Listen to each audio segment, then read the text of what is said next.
Aleluia! Então, a primeira carta que nós estudamos foi de Efésios, né, que falava sobre voltar ao primeiro amor. Jesus advertia a igreja que ela precisava voltar ao primeiro amor. E a segunda carta, a carta de Esmirna, que falava sobre continuarem, permanecerem, porque eles eram perseguidos. Muitos cristãos eram mortos, decapitados, estrangulados de várias maneiras. E hoje nós estaremos estudando aqui, ouvindo através do Espírito Santo a palavra do Senhor, da carta à igreja de Pérgamo, que eu chamei de sedução silenciosa.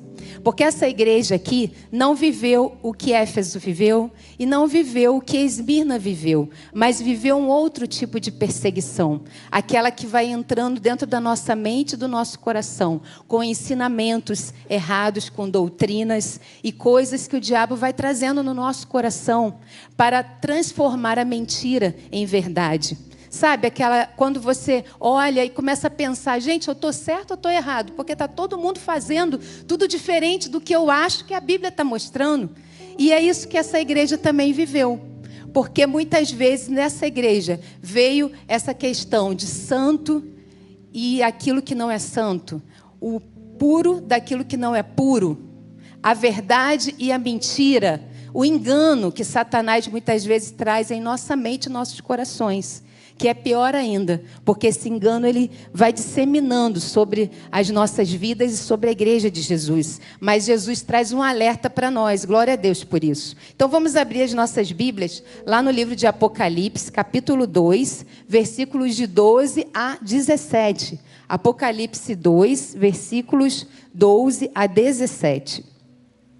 Ao anjo da igreja em Pérgamo escreve: estas coisas diz aquele que tem a espada afiada de 2 gumes. Conheço o lugar em que habitas, onde está o trono de Satanás, e que conservas o meu nome, e não negaste a minha fé. Ainda nos dias de Antipas, minha testemunha, meu fiel, o qual foi morto entre vós, onde Satanás habita. Tenho todavia contra ti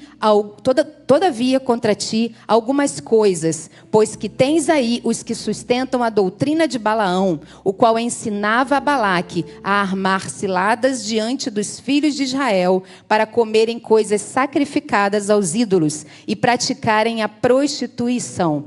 Outro sim, também tu tens o que da mesma forma sustentam a doutrina dos nicolaítas. Portanto, arrepende-te, e se não, venho a ti sem demora, e contra eles pelejarei com a espada da minha boca. Quem tem ouvidos, ouça o que o Espírito diz às igrejas. Ao vencedor, dar-lhe-ei do maná escondido, bem como lhe darei uma pedrinha branca, e sobre essa pedrinha escrito um novo nome, o qual ninguém conhece, exceto aquele que o recebe. Então, nós vamos primeiro ter uma ideia aqui do pano de fundo dessa cidade, do pano de fundo histórico, que estava vivendo aquela cidade nesse momento. Então, a cidade de Pérgamo era uma cidade que, assim como todas as outras cidades em que nós vamos estudar, já estudamos e estaremos aprendendo também, todas elas eram lugares de referência, lugares movimentados, onde havia rotas comerciais, onde faziam-se muitos negócios, cidades imponentes, famosas, conhecidas, e que as igrejas ali foram lançadas como uma estratégia.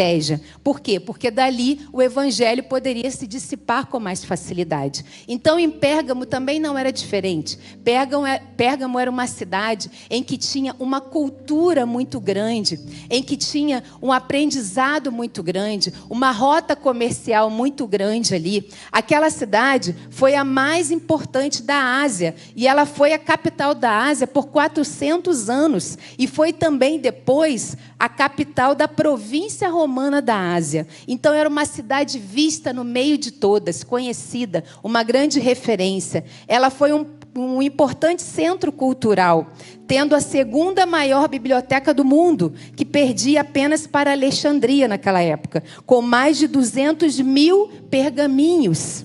E depois, por um problema que eles tiveram com o Egito, eles não puderam mais importar o pergaminho do Egito, porque era o Egito que fabricava esse papel. E então essa cidade criou o papiro.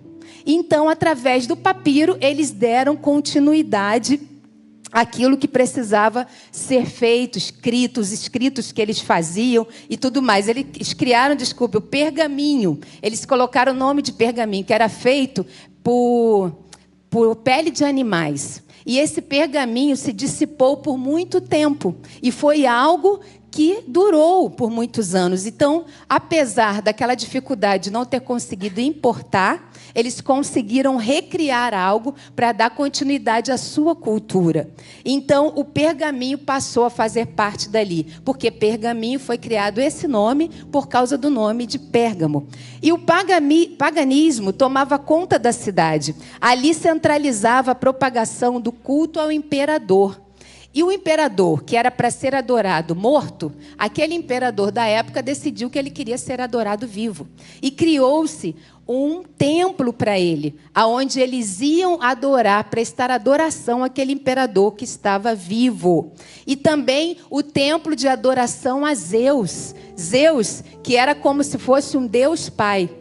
E estrategicamente, acredito eu, né, no mundo espiritual, o diabo colocou isso para substituir Deus Pai. Então havia um templo a Zeus, aonde também o povo ia ali, não só daquela cidade, mas de outras cidades, porque o templo ali era a referência, ali era o local de adoração a Deus. Hoje em dia não está mais, porque eles levaram para a Alemanha, está lá no museu na Alemanha, mas tem apenas as ruínas naquele lugar. E também se tornou uma sede do culto pagão a Esculápio. Esculápio era um deus da cura, era o deus da medicina. E o símbolo dele era a serpente. E todas as curas que aconteciam naquele templo, eles alegavam a esse deus, Esculápio. E pessoas iam ali para serem curadas, para buscarem os seus milagres. E essas pessoas, todas que recebiam os seus milagres, alegavam ser Esculápio aquele que trazia um milagre para eles. Então, esse Deus, ele operava a grande cura. E aí você vê que a adoração religiosa e pagã foi dissipando-se muito grande, foi crescendo muito, dissipando-se com muita força naquele lugar. E a cidade se tornou um grande centro de aprendizado e cultura, lar de grandes filósofos também. E outra coisa, tinham outros deuses também que eles adoravam. Esses aqui eram os principais. Mas havia também Dionísio e muitos outros, uma mistura pagã. E também um centro comercial com uma localização estratégica que facilitava as rotas comerciais. Ali haviam grandes encontros, grandes negócios aconteciam ali, porque não havia Facebook, porque não havia Instagram, porque não havia o WhatsApp. Então, grandes encontros, conexões e negócios eram feitos ali, naquelas rotas comerciais daquela cidade.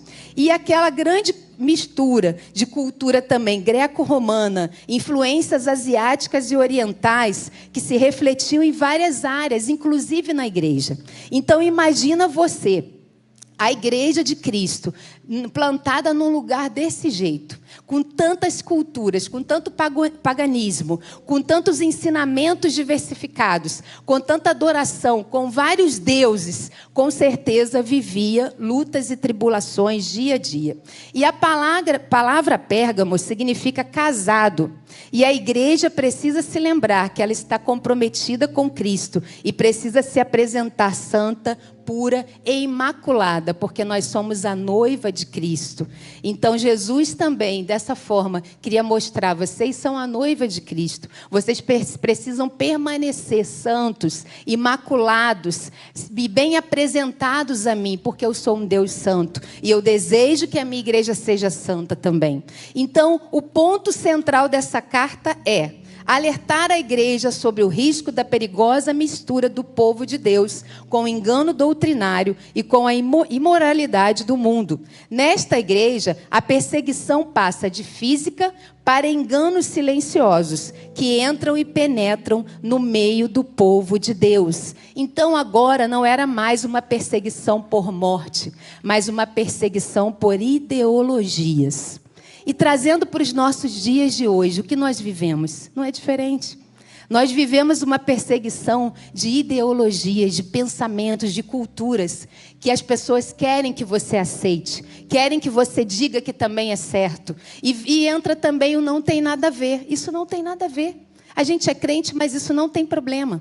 A gente é cristão, nós vamos à igreja, nós servimos a Jesus, mas isso aqui não tem problema. E o pecado vai entrando com o não tem nada a ver nas nossas vidas. Vai entrando com o não tem nada a ver dentro da igreja. Mas Jesus diz para a gente o seguinte, que nós não somos todo mundo. Eu não sou todo mundo, você não é todo mundo. Nós somos filhos de Deus, separados, santos, imaculados. E precisamos buscar nele o entendimento, para que a nossa mente seja cheia dele e não sejamos enganados por essas ideologias e esses pensamentos que transformam a mentira em verdade e muitas vezes tira a igreja do foco, do propósito que Cristo tem para nós. E somente a palavra de Deus pode nos mostrar isso. Então vamos ver aqui alguns pontos importantes sobre o que Jesus diz a essa igreja. Vamos lá no versículo 12. Que é o primeiro versículo. Ao anjo da igreja em Pérgamo, escreve: estas coisas diz aquele que tem a espada afiada de 2 gumes. Jesus é aquele que tem a espada afiada de 2 gumes. Agora vamos ver aqui, Hebreus 4:12. Porque a palavra de Deus é viva e eficaz, e mais cortante do que qualquer espada de 2 gumes, e penetra até o ponto de dividir alma e espírito, juntas e medulas, e é apta para discernir os pensamentos e propósitos do coração. E mais um versículo, Efésios 6:17. Tomai também o capacete da salvação e a espada do Espírito, que é a palavra de Deus. Então, quem é essa espada afiada de 2 gumes? É a palavra de Deus. E uma espada de 2 gumes é uma espada cortante para os 2 lados. Uma espada hiperafiada. Uma espada que no meio da batalha, ela pode matar para os 2 lados. Ela é cortante. E Jesus se mostra como essa espada, porque ele tem essa espada, que a palavra de Deus é essa espada. Por quê? Porque a palavra de Deus ela tem um corte duplo. Ela edifica e corrige. Ela fere, mas abençoa. Ela conforta quem obedece, mas também condena o erro. Então, essa palavra é que nós precisamos estar firmados.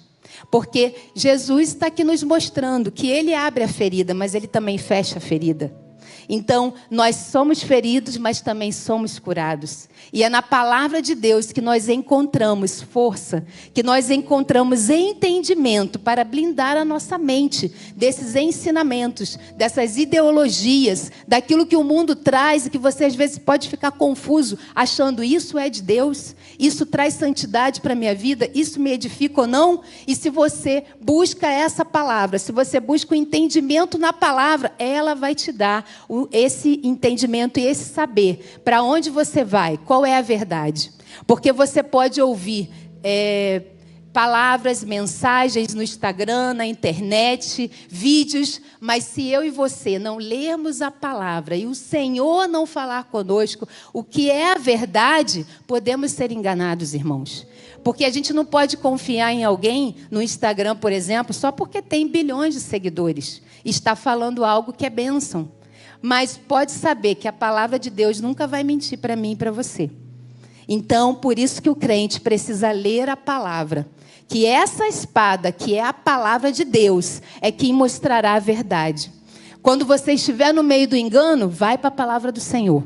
Não ouve ninguém. Não vai ver televisão. Não vai assistir vídeo. Vai ler a palavra do Senhor. Coloque o seu joelho no chão. Vai orar para o Senhor falar com você. Vai se consagrar, vai jejuar para que você ouça a voz dele e qual é a verdade que ele tem para você. Porque às vezes a gente fica confuso, a gente vai buscar a verdade no irmão, no outro, fora da igreja pior ainda, ou vai buscar a verdade no pastor que está pregando lá no YouTube e a gente fica perdido. Porque são tantas teologias que se misturam e a gente já não sabe mais, meu Deus, o que eu faço? Isso aqui está certo, está errado. Mas eu tenho certeza que se você se voltar para a palavra do Senhor, se você colocar os teus joelhos no chão, se consagrar, jejuar, obedecer, Ele vai falar com você. E Ele vai te mostrar a decisão certa a tomar. Só não terceirize as suas decisões, porque a decisão precisa ser tomada por você, por mim. Por mais que nós tenhamos pessoas que nos aconselhem, que nos ajudem, mas não terceirize aquilo que Deus quer que você, que eu façamos. E é assim que a gente vai buscar o entendimento verdadeiro. E o versículo 13. A segunda coisa é o trono de Satanás. Versículo 13. Conheço o lugar em que habitas, onde está o trono de Satanás, e que conservas o meu nome, e não negaste a minha fé, ainda nos dias de Antipas, minha testemunha, meu fiel, o qual foi morto entre vós, onde Satanás habita. Então Jesus está dizendo para a igreja, eu sei aonde vocês estão.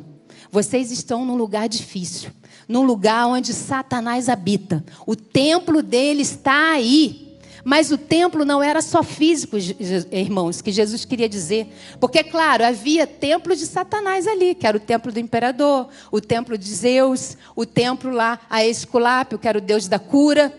Só que, especificamente, esse trono de Satanás não era só físico, mas era através dessas ideologias e culturas, através da mudança de mentalidade.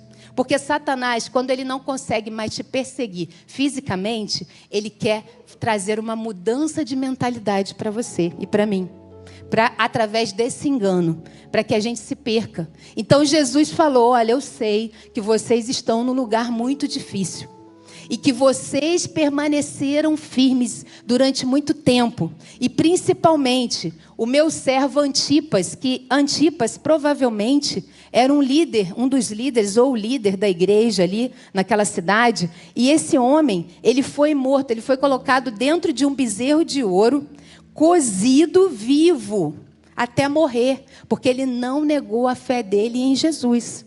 Então Jesus fala, eu sei que nos tempos de Antipas, em que ele morreu, ele não negou a fé dele por mim. Vocês continuaram firmes. E eu sei que aí também habita esse trono de Satanás. Porque Satanás, ele quer o tempo inteiro mudar a nossa mente. Então, mesmo com grande dificuldade, o povo permaneceu fiel. E Jesus fala, eu sei que vocês permaneceram fiéis. Eu sei que vocês não se deixaram levar.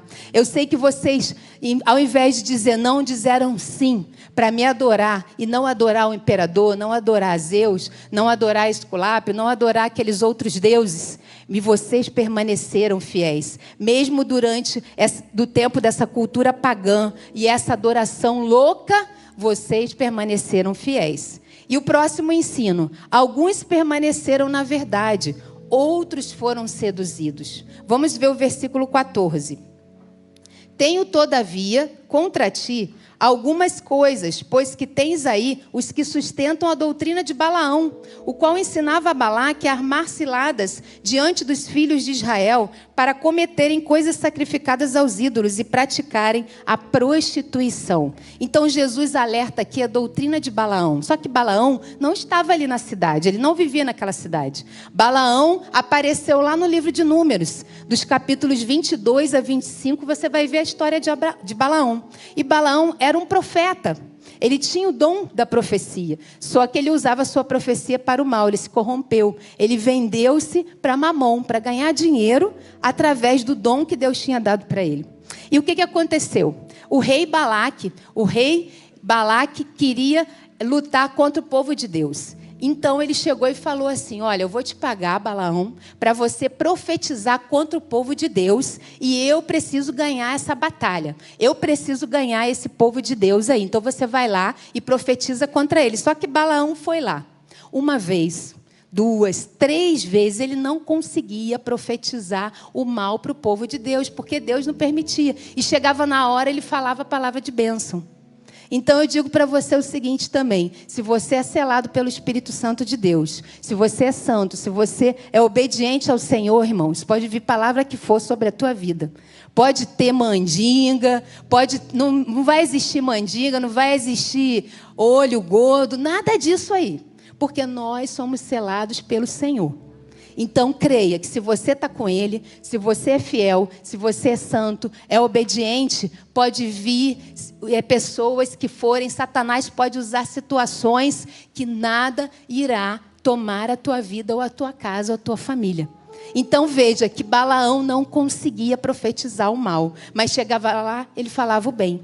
E Balaque ficou com raiva. Poxa, eu estou te pagando, oferecendo dinheiro, e você vai lá e profetiza a bênção. Aí ele falou, mas eu não consigo. Quando eu chego lá, eu só consigo falar a palavra de bênção, não dá. Mas aí Balaão teve uma ideia. Olha, faz o seguinte, já que a gente não está conseguindo profetizar o mal, você vai pegar as suas mulheres bonitas, donzelas, amonitas, e vai colocar lá diante dos homens de Israel, para eles se prostituírem com ela.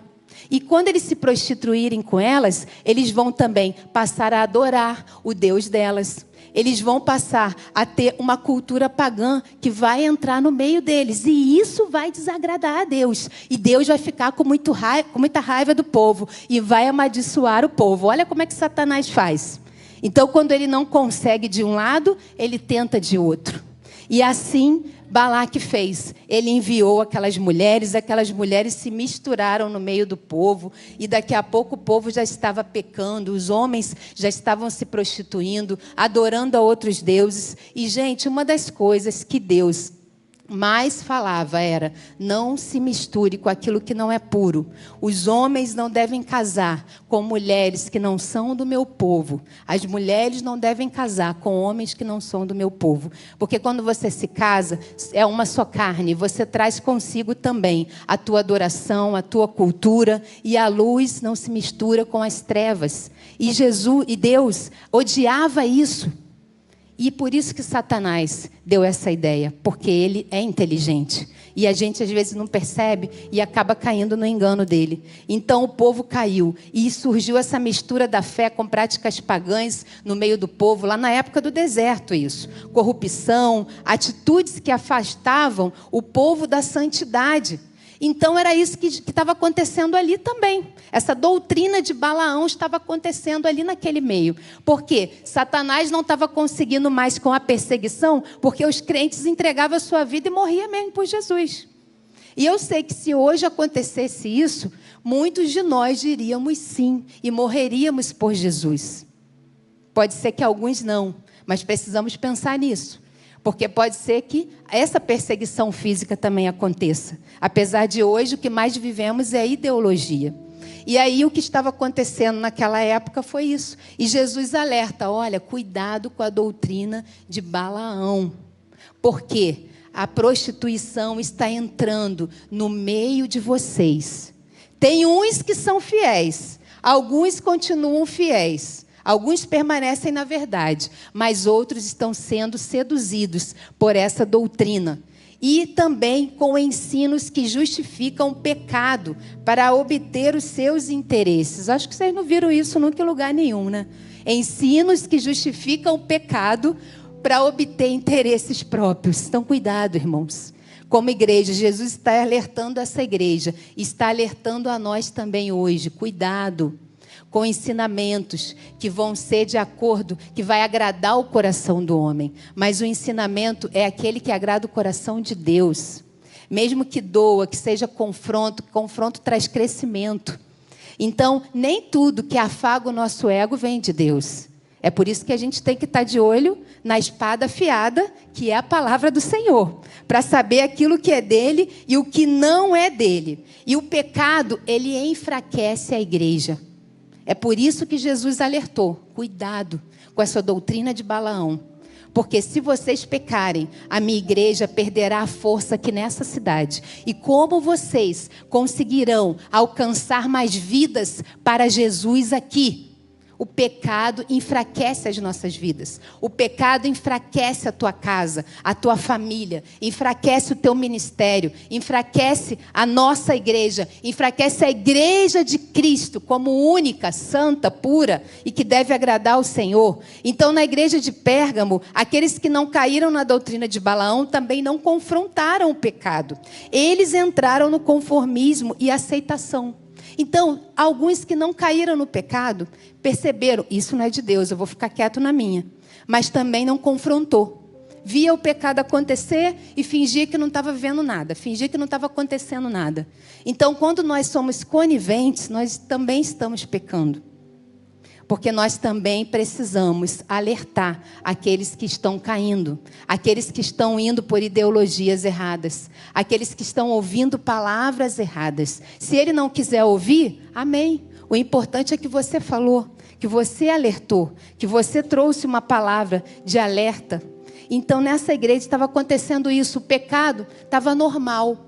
Aqueles que não faziam, ficavam quietos, aceitavam, parece que era tudo normal. E o não tem nada a ver, como eu falei, foi entrando dentro da igreja. Então, quando o diabo percebe que ele não consegue a perseguição, ele usa a sedução, que é muito pior. Aquelas palavras que vêm nos nossos ouvidos, tão gostosas, mentiras gostosas e saborosas, que a gente acha que é a voz de Deus e que muitas vezes não é a voz do Senhor. E o outro ponto importante, a doutrina dos nicolaítas, versículo 15. Outro sim, também tu tens os que da mesma forma sustentam a doutrina dos nicolaítas. E os nicolaítas foram um grupo que deturpou a graça de Deus na igreja primitiva e ensinava que o cristão poderia viver no pecado sem perder a salvação. Por quê? Porque eles falavam o seguinte: nós somos salvos pela graça. Então a gente pode pecar do jeito que quiser, que depois a gente vai pedir perdão e Deus vai perdoar a gente. Provavelmente, não sei se realmente é a verdade, um homem chamado Nicolau, ele queria Jesus, ele queria estar na igreja, mas ele também queria pecar. Então ele inventou essa história aí, de que você podia pecar quantas vezes fosse, que a graça estava sobre a tua vida e que você seria perdoado. Isso é uma mentira de Satanás, irmãos. E Jesus está alertando a igreja para essa mentira de Satanás. A corrupção doutrinária, falsa doutrina da liberdade. Então vem a libertinagem. Evangelho é radical. Evangelho é mudança de vida. Não existe meio termo no Evangelho de Jesus, essa é a verdade. Eu gostaria de trazer uma palavra de alegria, de bênção, de vitória, mas vai ter no final aqui também. Só que o Evangelho, ele é transformação. E transformação é radicalidade. Não existe, isso aqui não tem problema, vou continuar fazendo. Mas eu gosto de Jesus, eu quero ir para a igreja, eu quero as bênçãos, mas está carregando o pecado. E às vezes tem gente que carrega o pecado, igual aquele cachorrinho que você carrega na coleira, vai passear lá fora para o cachorrinho fazer as necessidades na rua. Mas aí quando chega na porta da igreja, você deixa o cachorrinho ali na coleira. O pecado fica lá e você entra. Quando você sai da igreja, você pega o teu pecado de novo e vai para casa. Não pode. Precisamos tomar um posicionamento em Jesus, porque não existe meio termo com Jesus. Quando Jesus vier no final dos tempos para nos buscar, ele não vai ouvir as suas desculpas, ele vai ouvir aquilo que você fez. E o teu coração é o que ele quer diante dele, um coração puro, santo, que agrada a ele, buscando a cada dia fazer a vontade e o querer dele sobre a tua vida. E eu sei que é isso que ele deseja de nós. Então, eles ensinavam que o crente não precisava ser diferente do mundo. Quanto mais ele pecasse, maior seria a graça de Deus sobre a vida dele. Veja que mentira, porque não existe isso.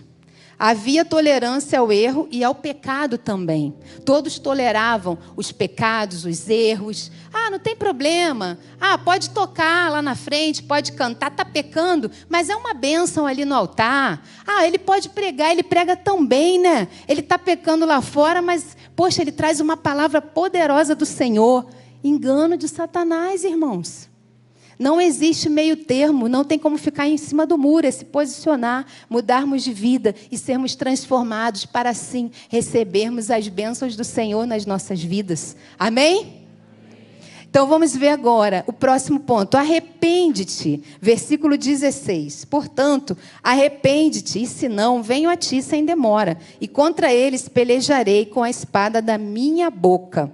Então nós vemos aqui Jesus falando: diante disso tudo, arrependa-se, porque vocês serão julgados. Aqueles que não se arrependerem receberão a palavra, a espada que sai da minha boca. Eu pelejarei com essa espada que sai da minha boca. Então arrependam-se, para que no julgamento final vocês sejam livres e recebam a sua coroa de glória. Então o símbolo da cidade era uma espada. E o povo não devia temer a espada humana, mas sim a do Senhor Jesus. Porque não era a espada humana que eles deveriam se preocupar e que nós temos que nos preocupar. Eles deveriam se preocupar com aquela espada de 2 gumes. A palavra de Deus, que fere, mas que cura, mas que transforma também. E aqueles que não se arrependerem sofrerão o julgamento do Senhor. Então Jesus dá uma oportunidade. Jesus vem, primeiro Jesus fala, muito bem, vocês permaneceram, vocês foram fiéis, e depois Jesus vem e traz o confronto, mas Jesus também traz uma oportunidade de se arrepender. E Jesus também nos dá uma oportunidade de voltarmos atrás, de consertarmos os nossos erros, de pedirmos perdão, de nos posicionarmos com Ele, para continuarmos no propósito que Ele tem para as nossas vidas. E o próximo ponto, e último ponto, o maná escondido e a pedrinha branca, versículo 17. Quem tem ouvidos, ouça o que o Espírito diz às igrejas. Ao vencedor dar-lhe-ei do maná escondido, bem como lhe darei uma pedrinha branca, e sobre essa pedrinha está escrito um novo nome, o qual ninguém conhece, exceto aquele que o recebe. Então Jesus agora traz a palavra de encorajamento e esperança para aqueles que permanecerem fiéis, santos e puros diante do Senhor. Glória a Deus por isso. O maná escondido. O que era o maná? O maná era aquele alimento que o povo recebia lá no deserto. Todos os dias o Senhor enviava dos céus o alimento. Não podia guardar, porque se guardasse estragava. Então maná falava de alimento espiritual, porque ele é o pão vivo que desceu do céu. Então, por mais que você sofra perseguições, por mais que você passe por tribulações, por mais que você esteja sendo amassado, como a pastora Meg aqui falou, apertado, né? O maná do Senhor está sobre nós. Ele é o pão vivo que desceu do céu. Ele é o nosso sustento. Ele é a nossa fortaleza. Ele é a nossa vitória. Ele é a garantia da nossa vitória. A garantia de que vale a pena a cada momento, a cada dor, a cada luta, dizer sim ao Senhor. Obedecer. Está difícil, mas você está adorando. Está difícil, mas você está levantando as suas mãos para louvar ao Senhor. Você às vezes fala, Jesus, eu não estou aguentando mais, mas Ele está te ajudando e você está permanecendo a cada dia de pé, porque Ele está contigo. Então Jesus se mostra como esse alimento, o pão vivo que desceu do céu. E quanto mais obedecemos e nos santificamos, mais o conhecemos, e a nós Ele se revela. Isso fala de intimidade e comunhão. Esse maná escondido é intimidade, no secreto. O que é o escondido? Que ninguém precisa ver, mas é o teu secreto com Deus.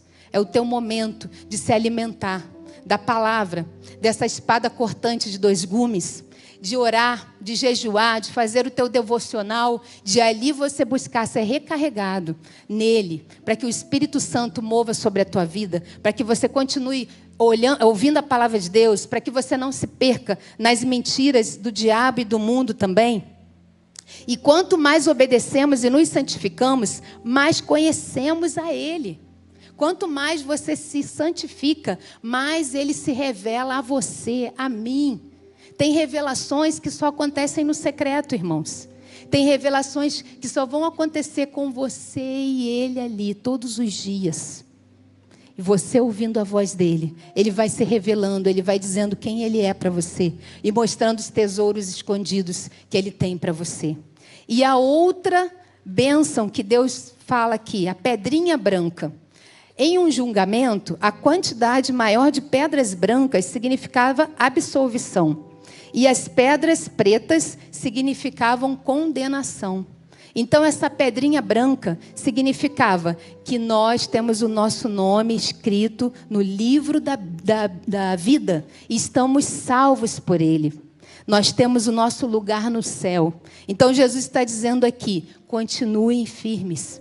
Não se deixem levar por essas doutrinas de Balaão, essas doutrinas dos nicolaítas, porque vocês receberão o maná escondido. E vocês também receberão a pedrinha branca de absolvição. Vocês não serão condenados, mas vocês serão absolvidos. Já estão absolvidos por mim. E o teu nome está escrito no livro da vida. Quem aqui crê que o teu nome está escrito no livro da vida? Dê um forte aplauso ao Senhor. Aleluia! Porque nós precisamos ter essa certeza. Porque a nossa coroa, a coroa que nós vamos receber, a coroa da vida será lá no céu. Tudo que passamos aqui é para nos levarmos um dia a estar com eles, irmãos. Com Ele, com o Senhor. E a gente sabe que não é fácil, mas é isso que Ele tem para nós. Um tempo de alegria, onde não haverá choro, onde não haverá ranger de dentes, onde não haverá tristeza. Eu não sei se a gente vai se conhecer no céu ou não. Eu não sei se o esposo vai conhecer a esposa. Eu só sei que não vai haver tristeza. E nem dor. E isso já está de bom tamanho. Glória a Deus por isso. Porque a alegria estará sobre os nossos corações. Então Jesus nos mostra que já estamos absolvidos por Ele, somos salvos e transformados e temos o nosso nome escrito no livro da vida. E para concluir, eu quero dizer para você o seguinte, que na cidade de Pérgamo, o pecado ele se multiplica através das falsas doutrinas, se une ao pano de fundo cultural que facilita toda essa influência. Realmente havia motivos de influência, havia motivos para o povo cair, havia motivos para o povo ser levado para essas ideologias. Mas é por isso que a carta vem, para acordar o povo de Deus. Então, a gente tem o Espírito Santo hoje nas nossas vidas. Que quando a gente, de repente, está indo para um caminho errado, o Espírito Santo fala, opa, esse não é o caminho. Volta lá para o caminho que eu tenho para você. É por isso que nós temos que ouvir a voz dele. Para sabermos as decisões que nós vamos tomar. Nas pequenas coisas, pergunte ao Espírito Santo.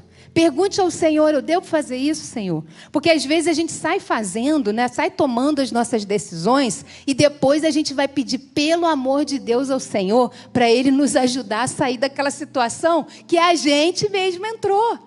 Mas o Espírito Santo está aqui comigo, com você. Nós que somos selados, nós que somos salvos e alcançados. E a gente ouve a voz dele, ele fala com a gente. Ah, mas eu não estou ouvindo. Então vai para o secreto. De repente está faltando secreto. Ou ele quer que você espere. Não tome nenhuma decisão por enquanto. Então, Pérgamo, apesar daquela perseguição toda, a perseguição pior que eles sofreram foram os ideais, os pensamentos, o engano, que parece algo simples, gente, mas não é. Isso é o pior.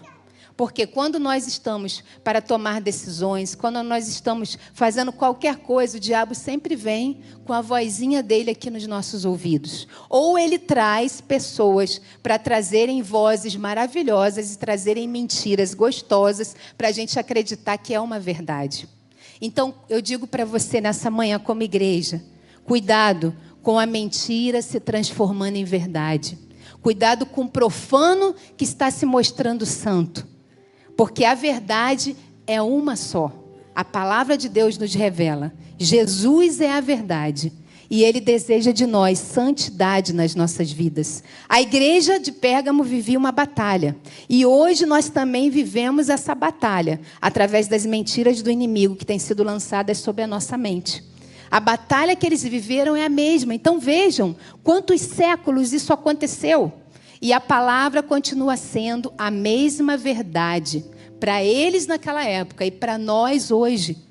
Ideologias mentirosas que confundem a mente do cristão. Mas existe uma forma de fugir dessas ideologias. Glória a Deus por isso. E tudo que parece não ter nada a ver vai entrando nas nossas vidas. Então, quando você ouvir essa frase, não tem nada a ver, tu já pensa, opa, tem alguma coisa errada aí. Porque para o crente não tem que ter isso de não tem nada a ver. É eu não devo ou eu devo. Nós temos o livre-arbítrio também. Ninguém é obrigado a nada. Jesus não obriga ninguém a nada.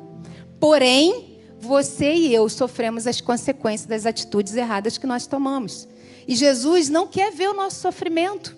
Assim como eu sofro por ver o sofrimento de um filho meu, e você que é pai e a mãe também sofre por ver o sofrimento do seu filho, seja na saúde, seja nas decisões erradas. Imagina Jesus quando vê decisões erradas que nós tomamos e a gente está ali sofrendo. Jesus não quer que a gente sofra, porque Ele nos ama, mas Ele quer que a gente aprenda. Ele quer que a gente obedeça. Ele quer que a gente viva as bênçãos. A palavra de Deus diz que as bênçãos do Senhor perseguirão aqueles que creem. Aqueles que creem são aqueles que obedecem, aqueles que continuam firmes, aqueles que permanecem, aqueles que não olham para trás, aqueles que dizem não ao pecado, aqueles que dizem não àquilo que é profano, ao engano de Satanás, às mentiras gostosas que ele traz para nós. Então, o perigo que nós temos hoje, e que tinha naquela igreja também, é da igreja se misturar com o mundo. Ah, aqui não tem problema, eu posso estar aqui, que não tem problema, eu sou de Jesus. Mas daqui a pouco você está sendo levado. Ah, mas eu não vou beber se eu estiver ali no meio. Daqui a pouco você está bebendo também. Se você estiver no meio daquele grupo, daqui a pouco você está fazendo o que aquele grupo faz também. Então, não tem como nos misturarmos com as coisas do mundo. Não tem como permitir que as coisas do mundo entrem no nosso coração. Mas é claro que nós precisamos permanecer firmes. Precisamos estar com essa palavra, que é a palavra de Deus, essa espada afiada. Por quê? Nós também não podemos estar dentro de uma bolha. Nós vivemos num mundo de pecado. E nós temos que nos posicionar contra o pecado.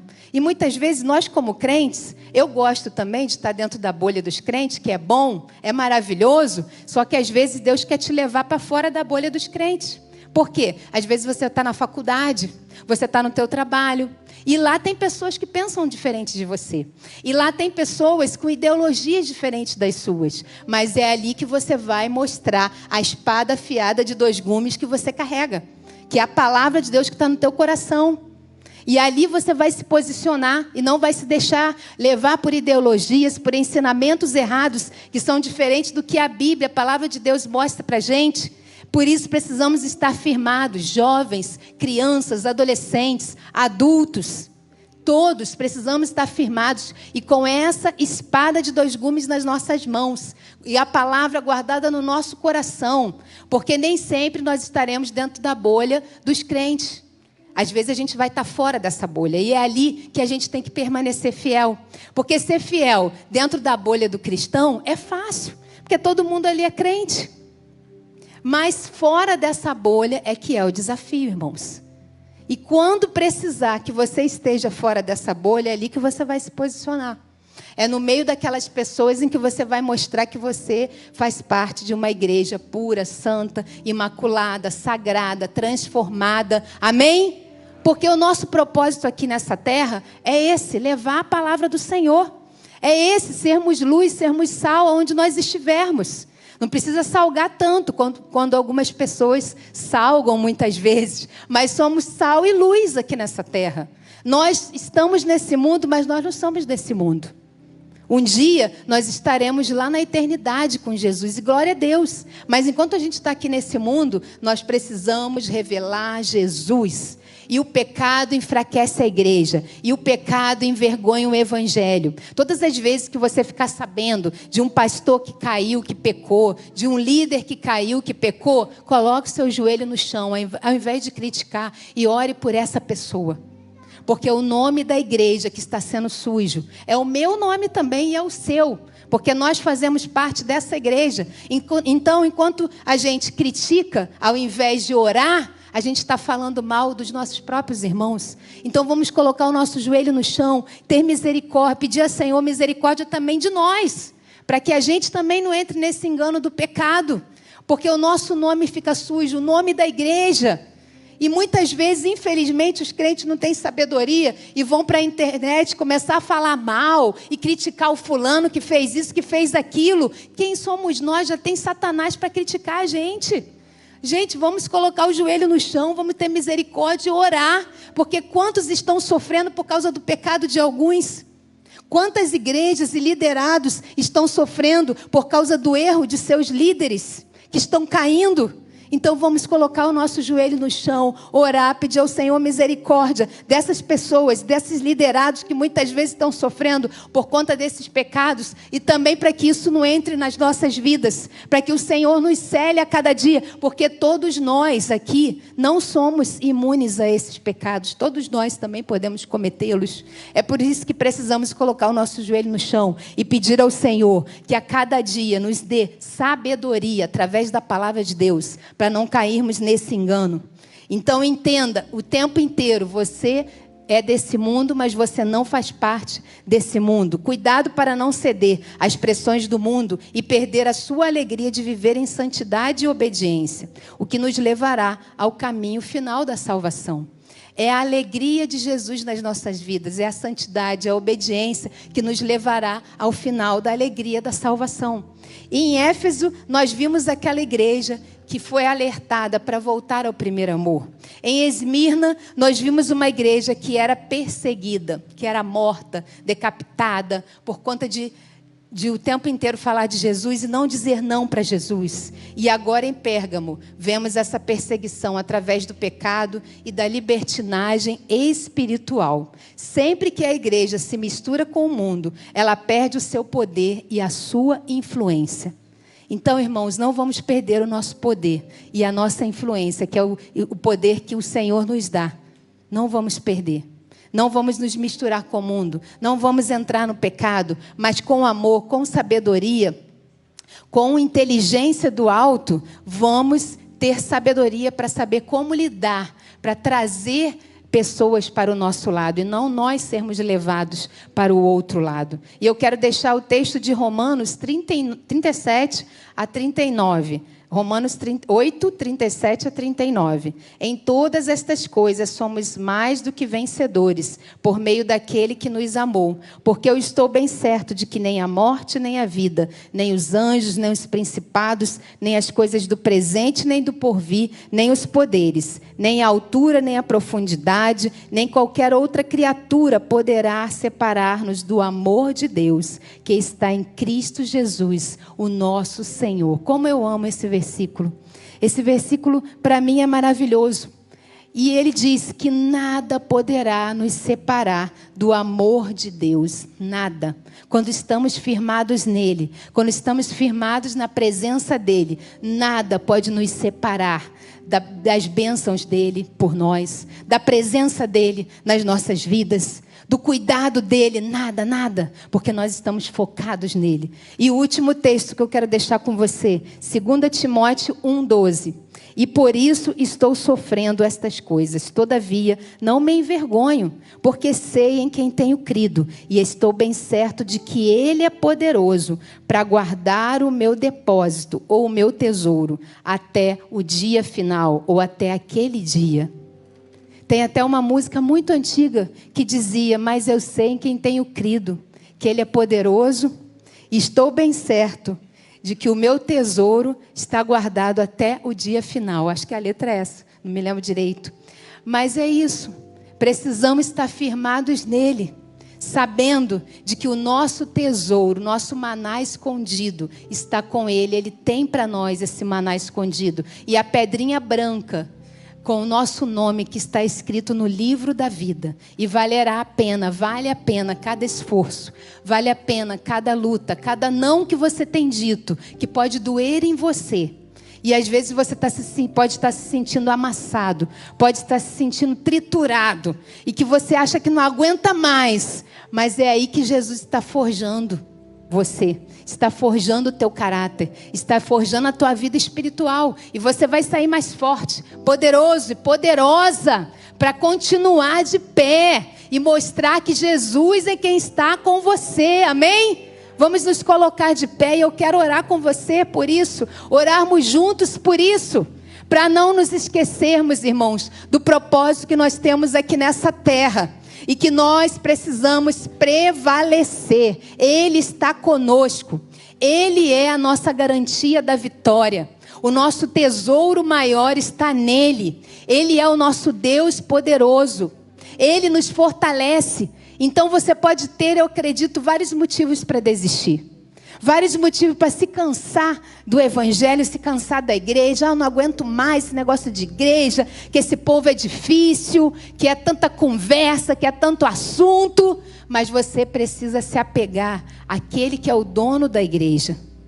Porque ele sim é perfeito. E nós como igreja estamos aqui, cada um, buscando no nosso processo a nossa perfeição. Mas nós erramos. E é por isso que nós precisamos do corpo. É por isso que você precisa do irmão, de uma irmã que está do teu lado, que te acompanha, que está na célula com você, que você pede oração, que você pede ajuda, que você dá um grito de socorro. Não fique quieto, não sofra sozinho, não fique com as suas dúvidas sozinho, mas procure ajuda. É por isso que você tem célula, você tem ministério, você tem pastores, você tem líderes, você tem pessoas que estão prontas a te ajudar. E se você andar sozinho, você não vai saber que caminho tomar. Mas além disso tudo, em primeiro lugar, é o teu secreto com Deus. Buscar o maná escondido do Senhor. No teu secreto, ouvindo a voz do Senhor, lendo a palavra de Deus, orando, jejuando. Ali é que começa a tua transformação. E a partir dali, você tem um aparato de pessoas e coisas na igreja que podem te auxiliar nessa caminhada. Porque nós seremos e somos mais do que vencedores. Amém? Porque nós somos o que a Bíblia diz que nós somos, irmãos. Você não é o que o mundo diz que você é, o que as pessoas dizem que você é. Eu sou o que a Bíblia diz que eu sou. Você pode falar isso comigo? Eu sou o que a Bíblia diz que eu sou. E a Bíblia diz o quê? Que somos mais do que vencedores. Somos filhos amados. Então quando o diabo trouxer as mentiras gostosas dele no teu ouvido, ou mentiras que parecem gostosas, mas que na verdade são tristes e que nos fazem olhar para o lado mal e olhar para o nosso lado mal e nos entristecer e nos levar à depressão, à ansiedade, porque é isso que ele quer. Você se lembre que você não é o que o diabo está dizendo ou o que alguém está dizendo, porque ele só veio aqui para matar, roubar e destruir. Mas Jesus veio para dar vida e vida em abundância. Amém? E nessa manhã, Jesus quer nos alertar a isso. Que nós precisamos permanecer sendo essa igreja santa, pura, imaculada, transformada. Porque Ele está aqui para nos ajudar nessa caminhada. E Ele está aqui para ouvir o nosso arrependimento, para ouvir a nossa confissão, para ouvir o nosso choro, para ouvir a nossa dor e nos fazer mais do que vencedores. E nos ajudar nessa caminhada, dizendo que vale a pena em todo o tempo. Não olhe para trás, mas olhe para Jesus. Quando tiver tudo difícil, olhe para Jesus. Você está fazendo para quem? Para as pessoas ou para Ele? Se ninguém te elogiou, se ninguém falou nada, pense nisso. Eu estou fazendo para Jesus, eu não estou fazendo para ninguém. Porque tudo que eu faço aqui, tudo que nós fazemos aqui, não é para Ele, não é para as pessoas, desculpe, é para Jesus. Ele apenas está usando as nossas vidas. Então vamos buscar nele a cada dia a honra que nós precisamos, a vitória que nós precisamos, os milagres que nós precisamos também. Vamos orar ao Senhor. Senhor, obrigada, Jesus, por essa palavra. E Deus, durante esse louvor que será cantado, venha trazer, Pai, mais ainda algo no nosso coração, que se reflita em nos fortalecer, em mostrar que vale a pena, em mostrar que precisamos permanecer fiéis, santos, puros e transformados pelo Senhor, em nome de Jesus. E durante o louvor que estará sendo cantado, se você tem um desejo de refazer o teu compromisso com Deus, de se arrepender na tua caminhada por alguma decisão que você tomou errado, ou por algo que você não tenha feito, ou palavras que você tenha dito que não são aquelas que Jesus quer, e você quer novamente tomar um novo compromisso com Jesus, de se arrepender, de se posicionar, de não ter medo, de dizer sim àquilo que a palavra da verdade mostra, vem aqui na frente para estarmos orando com você. Obrigada, Jesus, porque o Senhor é o Deus que confronta, o Senhor é o Deus que fere, mas que cura, o Senhor é o Deus que nos alerta mediante as mentiras do mundo. Obrigada, Jesus, porque a tua força tem nos levantado a cada dia. A tua mão poderosa tem estado sobre a tua igreja.